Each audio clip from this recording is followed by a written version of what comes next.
अली और अहमद रहते थे। उनकी दोस्ती गांव में बहुत मशहूर थी। वे दोनों एक दूसरे के साथ बहुत अच्छे थे और हर मुश्किल में एक दूसरे का साथ देते थे। गांव में एक लड़का था जिसका नाम कामरान था। कामरान को अली और अहमद की दोस्ती एक आंख नहीं भाती थी। वह उन दोनों को अलग करना चाहता था ताकि वह लोगों की नजर में अच्छा दिखाई दे। कामरान ने एक साजिश तैयार की।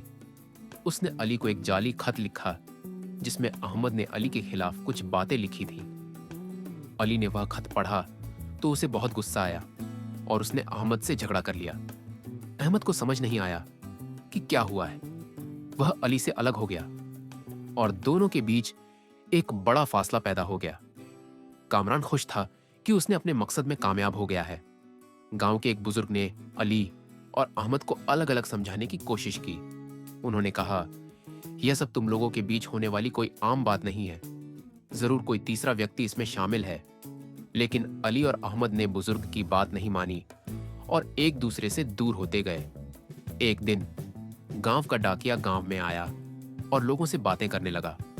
उसने बताया कि कामरान ने ही वह जाली खत लिखा था ताकि अली और अहमद के बीच झगड़ा हो जाए। सारा गांव हैरान रह गया। लोगों ने अली और अहमद को सच्चाई बताई और वे दोनों एक दूसरे से माफी मांगने लगे। कामरान की साजिश नाकाम हो गई और उसे अपनी गलती का एहसास हुआ। अली और अहमद फिर से एक हो गए और उनकी दोस्ती पहले से भी ज्यादा मजबूत हो गई। कामरान ने अपने किए की सजा पाई और उसने अपनी गलती की माफी मांगी।